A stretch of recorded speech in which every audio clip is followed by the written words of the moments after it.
retour sur ce plateau central d'Afrique Média depuis Douala. Alors, la deuxième thématique, comment comprendre la guerre larvée que se livrent la France et la Russie en RCA? Vous savez que depuis quelques moments, il y a une confrontation verbale entre les deux ministres des Affaires étrangères, Jean-Yves Le Drian pour la France et Sergueï Lavrov pour la Russie. Le ministre français des Affaires étrangères pense notamment que la présence des Russes peut compromettre le calendrier constitutionnel en RCA. Et il parle notamment des engagements qui auraient été pris avant l'élection de M. Touadéra. Moi, je voudrais quand même, sur cette question, vous poser la question de savoir est-ce qu'on peut raisonnablement espérer tenir un calendrier électoral dans un pays qui n'est pas stabilisé? Bouba Michel. Ouais, merci de m'avoir posé cette question. Cette question qui nous interpelle tous parce que la République centrafricaine est notre voisin, hein, n'est-ce pas? La RCA est là et le Cameroun, des soldats camerounais ont participé à la mission de paix en RCA. Et nous savons combien ça nous a coûté à l'État camerounais et en termes de primes ou en termes d'hommes qui sont sur le terrain, sachant que le Cameroun lui-même traverse des périodes sans précédent. Vous connaissez l'histoire de Boko Haram dans l'extrême nord. Pendant que le Boko Haram nous attaque, nos véritables soldats sont en mission de paix en République centrafricaine. Donc, la République centrafricaine, jusqu'à présent, n'a pas encore trouvé sa stabilité, n'est-ce pas, sur le plan social et même sur le plan économique, à cause de ces différentes guérillas, ces différentes rébellions qui sont jetées, n'est-ce pas, que ce soit la rébellion Séléka ou bien l'autre rébellion qui s'est engagée pour essayer de mettre la RCA à feu et à sang. Bon, on ne peut pas organiser une élection présidentielle dans de telles situations, au-delà de tout ce que la MINUSCA est venue faire en RCA pour amener la paix dans une stratégie que nous connaissons très bien, les casques bleus de l'ONU, qui ont été représentés par certains soldats français, et la mission Sangaris française qui s'est retrouvée en RCA et qui n'a pas apporté de véritables solutions sur le plan sécuritaire. Les Centrafricains ne se trouvent pas encore en sécurité, sont en difficulté. Et je crois que la gouvernance centrafricaine est limitée seulement au niveau de Bangui. Et on se dit que sur les autres territoires, que ce soit au nord-est, que ce soit à l'ouest ou au nord de la République centrafricaine, les rébellions sont encore en train de marcher sur les populations, marcher sur le terrain. Et puis, il y a une embuscade totale, n'est-ce pas, pour ne pas dire une incohésion au niveau de la stratégie qui est mise sur pied pour amener la paix en RCA. Donc, cette élection présidentielle qui doit exister en RCA après l'élection de Touadéra. Vous savez que Touadéra s'est battu pour être à la tête de ce grand pays qui est diminué sur le plan économique, qui est diminué même sur le plan sécuritaire, et donc sa gouvernance, selon ce qu'on dit, ces différents représentants de démembrement du gouvernement sur les autres territoires ont été chassés, éloignés de ces territoires-là. Oui, pour organiser une élection présidentielle dans ces conditions, c'est très très difficile.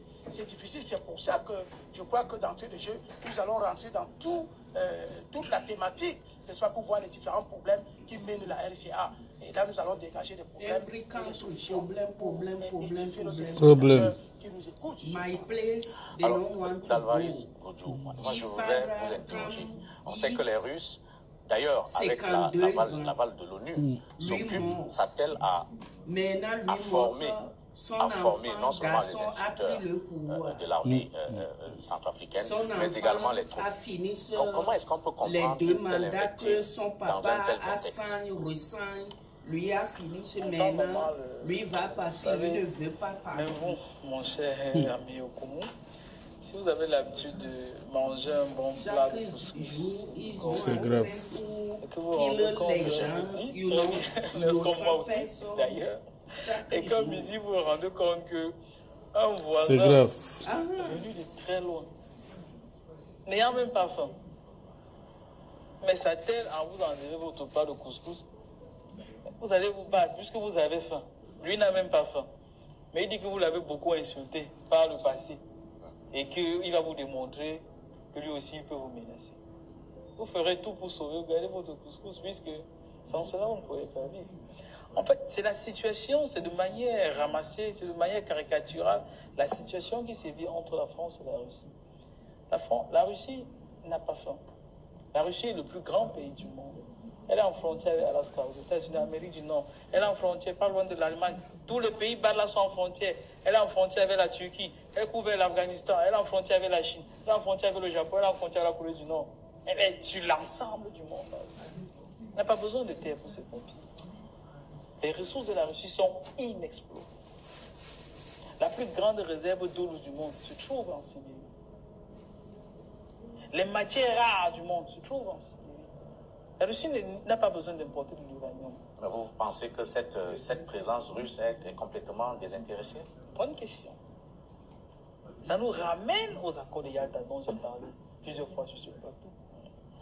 C'est quand on se rend compte que même le grand frère qui n'a pas faim se dit, mais nous avons eu des accords il y a déjà des années. Je n'ai pas faim, mais que chacun reste chez soi. J'ai toujours respecté les accords. Vous m'insultez tous les jours. Vous venez chez moi tous les jours.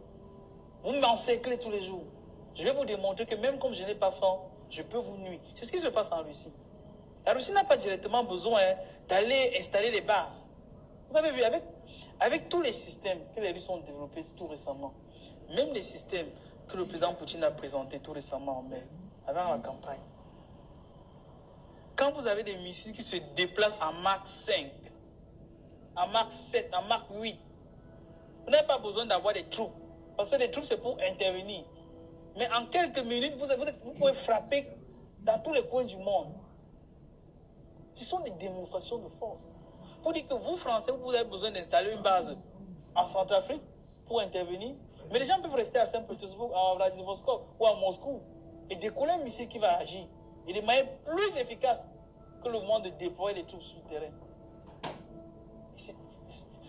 La France est en train d'agir actuellement, ce n'est pas seulement pour les intérêts de la France. La France agit aussi pour les intérêts des États-Unis. Parce que la Russie soit en Afrique centrale, cela ne plaît pas.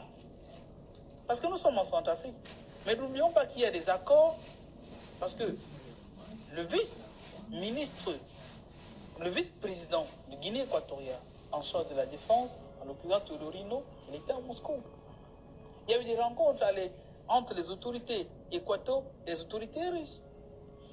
Les navires russes ont la possibilité de mouiller dans les ports, ici en Guinée équatoriale, en Afrique centrale, zone extrêmement pétrolifère, dans le golfe de Guinée. Très bien. Nous avons vu le rôle important que la Russie joue en ce qui concerne la sécurité, sous un aspect au Soudan. Et la Russie est en train de rentrer directement dans le précaré de la France. En plus, un précaré qui est comme une chasse gardée particulière de la France, qui est la Centrafrique. Pratiquement, l'ensemble des chefs d'État qui ont été présidents en Centrafrique ont tous été renversés par un coup d'État et la France était derrière. Il n'y en a pas un. Parfois même, les Français mettaient pratiquement le chef d'État dans un hélico et le bombardaient sur Bangui. Et elle ne tolère pas que de son vivant, au moment où elle a plus besoin, puisque dans le passé, en fait, et même jusqu'à aujourd'hui, la France vit au-dessus de ses moyens. La politique sociale de la France, ses moyens ne lui permettent pas de s'en sortir. Même la politique, même la diplomatie française, c'est une des raisons pour lesquelles le chef d'état-major a démissionné récemment. Parce qu'il dit, dans le livre blanc de la défense, vous m'imposez des missions à l'extérieur du territoire français, mais vous diminuez le budget qui est déjà insuffisant. Il a dit, je pose ma démission. C'est pourquoi quand le chef d'état-major des armées françaises démissionnait, pratiquement il était acclamé par ses collègues. Il dit, ça c'est cela un soldat. Et quand vous n'avez plus les moyens de votre politique, et que le peu de moyens que vous aviez dans le passé, on essaie de vous l'enlever, vous faites tout pour pouvoir subsister. Vous dites quoi? Vous dites que nous sommes dans un jeu d'intérêt. Mais dans ce jeu d'intérêt, la Centrafrique a pris comme un chemin. C'est vrai que dans le discours officiel,